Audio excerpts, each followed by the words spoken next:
Selamat pagi saudara-saudara yang kekasih dalam Tuhan Yesus Kristus. Kita bersyukur karena hari ini hanya karena kemurahan Tuhan kita masih ada dan diberi kesempatan untuk menerima berkat dari Tuhan lewat renungan yang berjudul Kesabaran Allah. Kita akan membaca beberapa ayat dari 2 Petrus pasal 3 ayat 9 ayat 14 dan 15. Demikian bunyinya.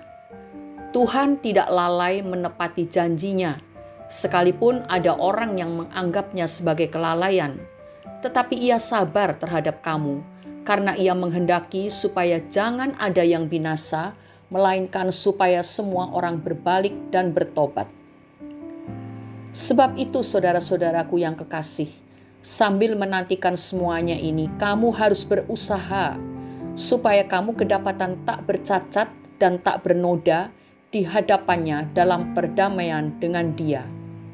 Anggaplah kesabaran Tuhan kita sebagai kesempatan bagimu untuk beroleh selamat, seperti juga Paulus, saudara kita yang kekasih, telah menulis kepadamu menurut hikmat yang dikaruniakan kepadanya. Saudara-saudaraku, apa yang sedang kita cari dan usahakan di hari-hari ini? Mungkinkah itu kekayaan, kekuasaan, kepopuleran, kebahagiaan, kesuksesan, atau yang lain? Semakin menua, dunia ini semakin pongah dengan kehebatannya. Dan kita yang berada di tengah-tengahnya pun tak ayal hanyut oleh gemilaunya yang sangat sulit diabaikan. Di setiap kesempatan hidup kita mengejar hasrat duniawi. Kita terlalu banyak dipusingkan dengan hal-hal penghidupan seperti makan dan minum, prestasi dan kesuksesan, kekuasaan, kekayaan, dan seterusnya. Sehingga membuat kita lupa akan tujuan hidup kita sebagai orang-orang yang telah ditebus oleh darah Yesus. Hari-hari kita menjadi minim pengucapan syukur. Doa-doa kita pun hanya berisi perkara-perkara yang fana. Kita menjadi lupa mengapa kita ada dan mengapa kita dipilih oleh Tuhan. Saudara-saudaraku, jika kita ada di hari ini, itu bukan karena suatu keberuntungan atau kebetulan semata, tetapi karena Tuhan sedang bersabar terhadap saya dan saudara. Ia sedang bersabar menunggu kita untuk berbalik kembali kepada jalan yang seharusnya kita lalui. Ia sedang bersabar terhadap kedegilan hati kita, agar kita tidak binasa. Rasul Petrus menyarankan kepada kita agar kita melihat kesabaran Tuhan itu sebagai kesempatan bagi kita untuk beroleh selamat. Memang akan sangat sulit bagi kita bertahan di tengah arus dunia ini.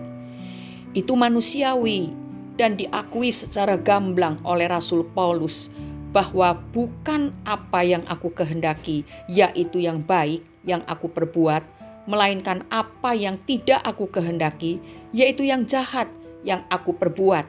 Roma 7 ayat 19. Tetapi saudara, jangan kita lupakan bahwa karena ketidakberdayaan kita dalam mengabaikan atau menolak tawaran dunia inilah, maka Tuhan memberikan firman-Nya melalui para penulis Alkitab untuk menolong agar kita menjadi manusia-manusia yang diselamatkan dan beroleh hidup yang kekal. Jika saja kita senantiasa menghidupi firman-Nya di dalam kehidupan kita, tentu kita akan tetap bertahan berpegang pada Yesus Kristus sebagai pribadi yang kokoh, sekalipun arus dunia begitu keras berusaha menghanyutkan kita. Tidak ada yang salah dengan usaha untuk menjadi sukses, menjadi kaya atau populer. Tetapi akan menjadi salah jika kesemuanya itu merubah fokus kita kepada hal yang seharusnya menjadi tujuan hidup kita yang utama dan terutama. Mencari kerajaan Allah adalah tujuan hidup kita. Ingatlah saudara, bumi hanyalah kemah. tempat perteduhan sementara sebelum kita melanjutkan perjalanan menuju ke sebuah rumah yang diberikannya kepada kita secara cuma-cuma. Untuk itu, firman Tuhan di dalam setiap kesempatan mengingatkan kita agar kita senantiasa memikirkan perkara yang di atas, bukan yang di bumi. Kolose pasal 3 ayat 1 dan 2. Karena itu, kalau kamu dibangkitkan bersama dengan Kristus, carilah perkara yang di atas, di mana Kristus ada, duduk di sebelah kanan Allah. Pikirkanlah perkara yang di atas, bukan yang di bumi. Jika kita sungguh-sungguh mencari kerajaan Allah, maka kita akan tahu apa yang seharusnya kita lakukan di setiap hari, yang merupakan satu kesempatan dari Tuhan. Ingat saudara, apa yang kita kumpulkan di dunia adalah fana. Untuk itu, marilah kita perbanyak mengumpulkan hal-hal yang sifatnya kekal. Mari kita berdoa. Bapa di dalam surga, pagi hari ini kami berterima kasih karena Engkau memperingatkan kami agar kami memeriksa diri kami. Waktu-waktu yang Tuhan berikan kepada kami gunakan untuk mencari Tuhan ataukah mencari hal-hal yang fana di dunia ini.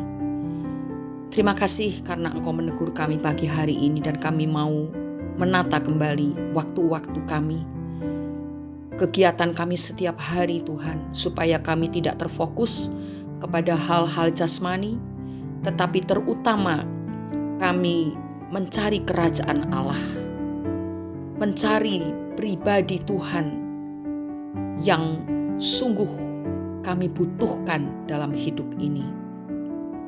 Seringkali waktu-waktu kami habis untuk memikirkan perkara-perkara dunia ini, tetapi sekarang kami mau mengubah cara kami mengatur waktu supaya kami lebih banyak mencari perkara-perkara yang di atas, yaitu perkara-perkara rohani. Kami percaya Roh Kudus akan memampukan kami untuk melakukannya Bapa, supaya apabila kemah kami ini dibongkar, maka kami mendapatkan tempat yang kekal di dalam kerajaan sorga. Terima kasih Bapa, pimpinlah hidup kami, supaya kami selalu berada di jalan yang seharusnya kami lalui seturut kehendak Tuhan. Di dalam nama Tuhan Yesus Kristus kami sudah berdoa dan mengucap syukur. Amin. Meskipun kita masih hidup di dunia ini, tapi kita bukanlah anak-anak dunia. Karena itu, kita tidak boleh dipusingkan oleh perkara-perkara dunia, tetapi pikiran kita harus terarah kepada perkara-perkara sorgawi dan mengejarnya setiap saat sampai bertemu dengan Tuhan Yesus Kristus. Dia selalu menyertai, menguatkan, memberi hikmat, dan memberikan damai sejahtera. Haleluya. Amin.